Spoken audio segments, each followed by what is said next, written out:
Hi everyone, I'm Itai, co-founder and CEO of Coolcousin. Very excited to be here.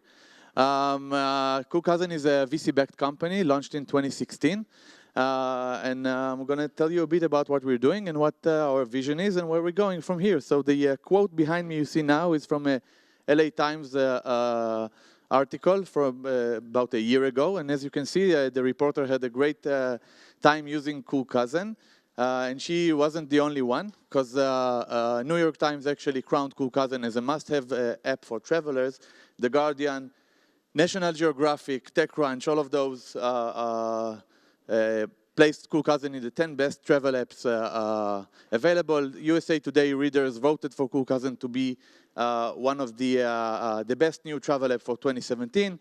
And more, actually, a few weeks ago, Apple App Store editors placed Coolcousin as one of their favorites travel apps, right next to Airbnb, TripAdvisor, and Hopper.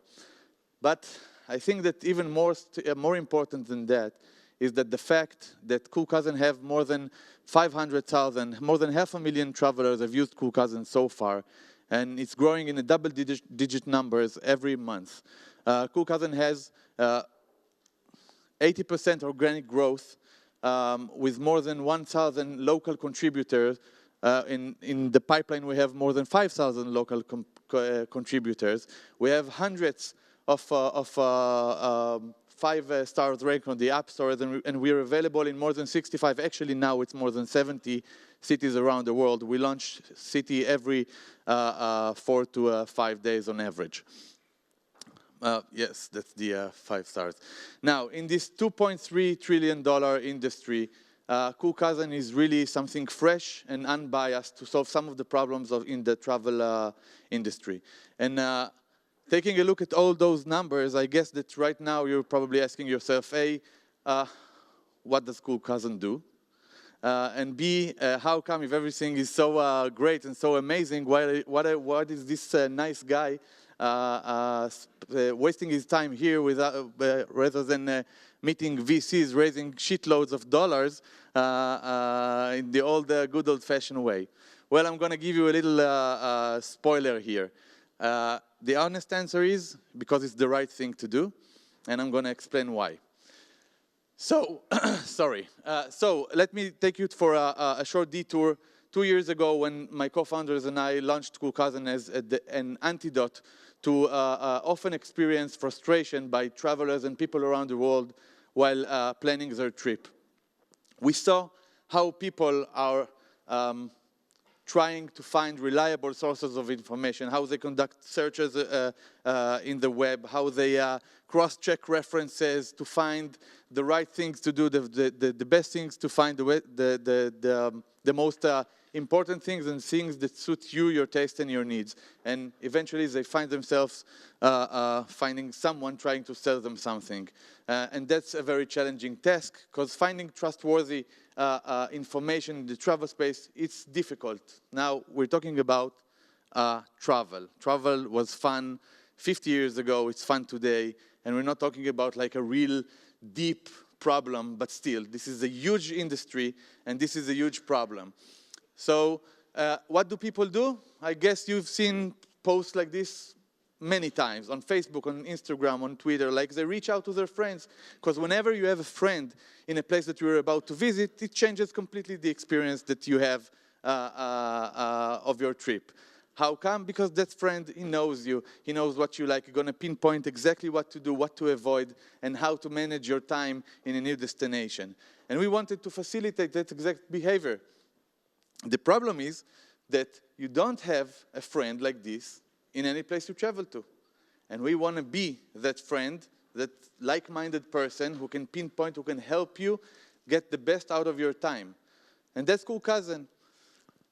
Coolcousin, how does it work? Let me show you in just a second. We have, I told you, about more than 70 territories, cities around the world.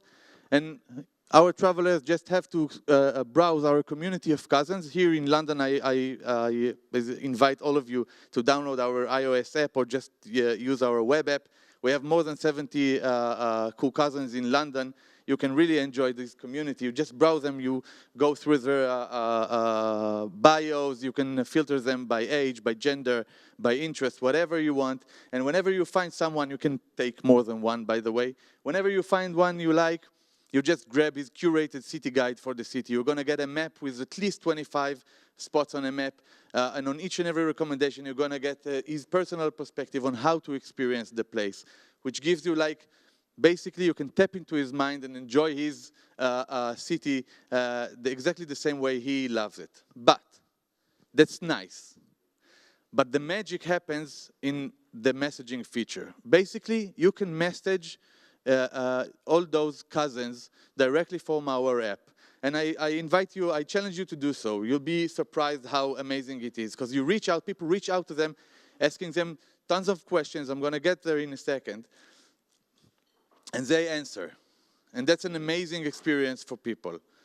And we started speaking about the messaging, and I'm going to elaborate on that, because I think that's what's most important and what's more interesting about the Cool Cousin service.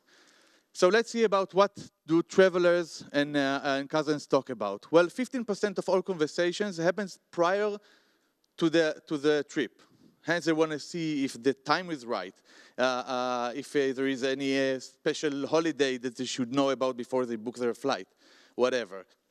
25% of all conversations are about accommodation, but not in a sense of a specific hotel recommendation, rather than in which neighborhood should I stay at. I'm coming with my 3-year-old son, I want to stay next to a park, is there a decent place? I don't know, tons of questions. To be honest, on the way here, a cousin in Berlin just texted me that she just helped another traveler to organize his proposal to his girlfriend. So they have tons of questions, different and crazy things. But going back, 16% of all conversations are about different concerns. Concerns are anything ranging from we're two female traveler visiting London. We want to know if it's safe to use the underground during nighttime, and other can ask about scoring tickets to a Chelsea soccer match in a reasonable costs. Now, that's very interesting about Cool Cousin, but I'm going to tell you something that's even more outrageous. Millennials use travel agents. That's like, yeah, I see the faces. I was like blown away when I heard it, but I'm going to just show you the numbers so you'll trust me. So according to MMGY, which is a totally legit organization, 34% out of American millennials have used travel agents during 2016. Why? They did it not due to their booking skills, because booking is easy, you don't need them. They did it for two main reasons: clarity and curation.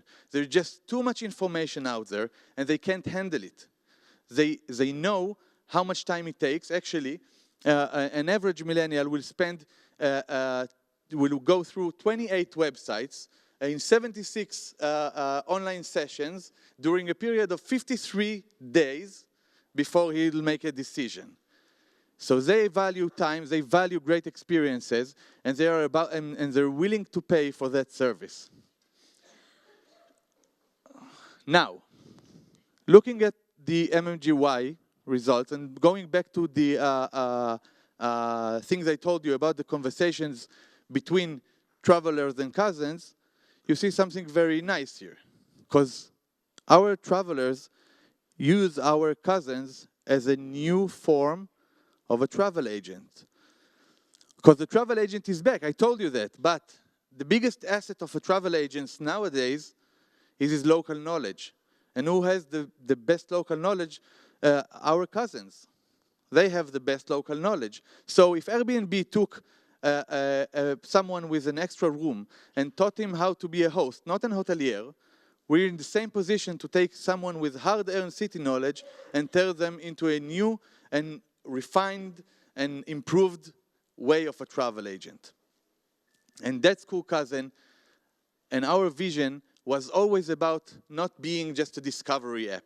Our vision was always about, we envisioned Cool Cousin as a decentralized peer-to-peer travel agency. So, I guess that now you're asking yourself, okay, you build a company, You build a product people love.